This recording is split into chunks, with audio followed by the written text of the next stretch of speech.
everyone, I'm Athena Ali, the Get Noticed coach. I'm a career strategist and government job application specialist. Welcome to my live broadcast today on why you're not succeeding at an executive level public sector interview. But before I start today, I'd like to do an acknowledgement to country.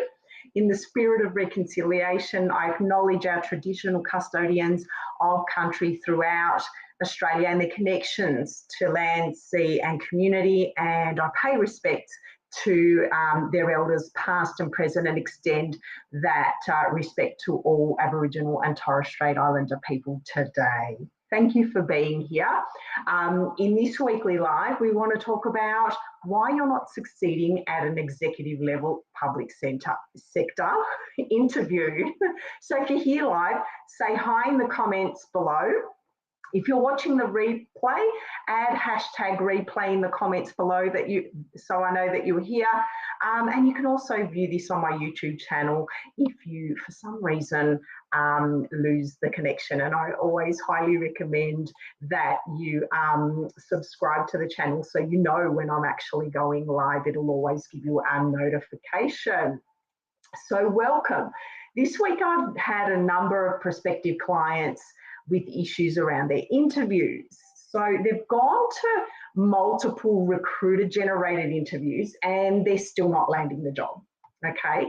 Now, the most common reason is because they don't usually have an executive presence about them. So I want to talk about that today. The people that are going for these interviews are great doers. Okay, they'll be great project managers. They can get projects over the line, and these are huge projects. We're talking in the millions of dollars, but they're in the action of doing, in actually delivering the projects, and not necessarily talking about the overseeing and leading of people in those projects. And so they're not really selling their potential as a leader. Okay. Now, organisations looking for a director, for example, are not looking for someone to physically get a project over the line. They're looking for people who inspire or coach others to do that. Okay. So if you're selling the doing of your current role and not the big picture of the leadership aspects of the role you're applying for, it's unlikely that you'll land the job. Okay. They're looking for visionaries. They're looking for inspirational people. They're looking for coaches, okay? So if you're getting feedback from recruiters or from the organisation you've interviewed with, take that feedback on. Invest in the outcome, okay? And sometimes that outcome isn't immediate, okay? So if you're not known in your industry or profession, for example, and you don't know what you stand for, what difference you want to make in the world and why you want that job, and perhaps the only reason you want to be a director is for status and money, then you'll likely not find an organisation that fits your requirements, because they will be looking for a specific skill set, specific knowledge, but someone who can carry a team to visualise or envision that for them, okay? And so the interview that you're really having or rather the issue that you're having at the interview is not that you don't know how to, do the job necessarily. You might be great at it, but it also might be because, you think that it's because you don't know how to create an elevator pitch for yourself. And that may be the case, particularly if you've done the work around your values and what meaning this role would have to you and the community that you're going to be working with. But if you haven't done that work, you need to do that work before you create an elevator pitch. You cannot create a pitch from fluff. And a lot of people think that people like myself can just make it up for you. Okay, you need to know what that is before we can write that for you. We won't write fluff, and we certainly won't lie about it. And if you haven't done that work, then that's what you need to sort out before that person or indeed anybody else writes that for you, okay? So, as I said, the contents of that pitch can only be written if you actually know what you are, what you stand for, what your reputation actually is in the market, and that people actually perceive you in the way that you describe yourself. we can write you a magnificent pitch, but if you don't live up to that at an interview, that's not going to cut it, not only for the interview, but also once you land the role, because you just don't want to land the role and then not be successful at it. Okay, so you want to make sure that you really are the right fit so that they're going to love you, and then you can continue to progress in that role or in other roles afterwards. Don't just think of the quick win now, think of the future and how that will impact your reputation if you're not in the right role. Okay, and what you have to understand is that writing you a pitch or creating an elevator pitch for you is not a 5-minute task. Okay, and most people don't understand this. They'll say, oh, create me an elevator pitch and so I can go to the interview and be more succinct. That's great. But if you don't know who you are and what you do, someone cannot write that for you. Someone cannot tell you what to say. We can tell you what to say. That doesn't mean you'll get the job, and it doesn't mean you'll be good at it when you get there. So you do have to do that work first. And it's vital at this level that you do that work first. So sometimes simply investing in interview coaching, if you're not doing the things before you get to the interview, will not be successful for you. Okay, you will find that you will go to the interview, you won't feel authentic, it won't feel real, and you won't land the job anyway. Okay, so you also have to bear in mind as well that your marketing documents have to have an executive presence about them, and sometimes people get feedback around this in terms of once they get to interview. If your documents don't have an executive presence about them before you even get into an interview, it's really hard to then give an executive presence. What we want to do is create consistency between your documents and how you present at an interview.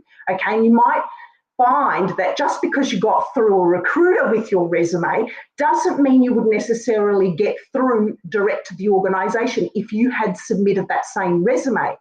Okay, and I find this happens quite a lot. So just because, as I said, just because you landed an interview through a recruiter doesn't mean your resume and selection criteria responses are actually brilliant. Okay, their job is to sell and get someone to the interview, and hopefully that person lands the job if they're the right person. Okay, what I see often is these CVs and selection criteria responses don't necessarily answer the question or aren't high level enough to get the interview or the job. They're doer level documents. As I said before, if you come across as the doer rather than as the leader, you won't get the job. And what you have to remember is recruiters recruit. Okay, their job is to get someone at the interview and have them land the job.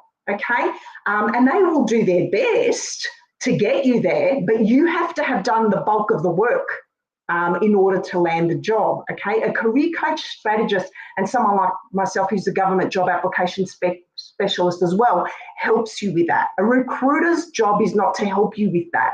A recruiter's time is money, and they will coach you for an hour or two, but not weeks and weeks of coaching and trying to work out your personal brand and working out your elevator pitch and your resume and your selection criteria responses. That's not their job. They will do their best to help you get the job that you want, but they're not going to spend hours and hours on this, okay, because that's not what they do, okay? So you literally cannot take the cheap way out as an executive leader, and you shouldn't if you want to be an executive leader, because those leaders that go far,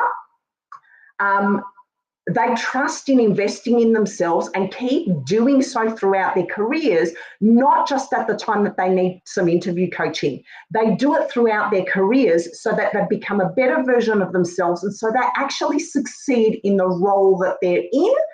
And when you succeed really well in that role, people are going to want you for the next one. Okay, so it's really important to get this right. Okay, so if you'd like some help with your brand presence, in other words, you know, how others perceive you and if they perceive you in that role that you want to be in, if you want help with your CV so that it does speak to an executive level role, and you want your selection criteria and the interview process nailed so that you're consistent throughout that process so that you can land your next promotion, please get in contact with me. There is a little, I've just discovered that this software now puts a little QR code at the top, so you can scan that and book a chat with me.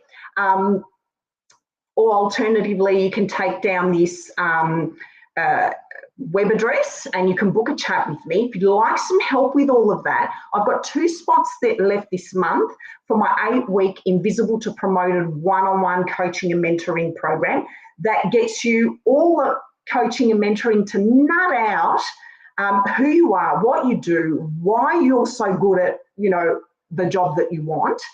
We then nut out your CV, your cover letter, and nail your interview coaching so that your brand and your message is consistent and then converts you to an interview, okay, for the job that you really want. And that way, when you present to a recruiter or indeed the organisation direct, you're more likely to land the job because you will have what they are looking for, okay? So get in touch with me by booking in a chat either with the QR code at the top or down the bottom here. And I look forward to seeing you here next week, and to those of, you know, and really looking forward to meeting those of you who actually really want to invest and propel your career forward and actually land that role instead of getting rejected time and time and again. So definitely get in touch with me. I'd love to talk to you. Bye.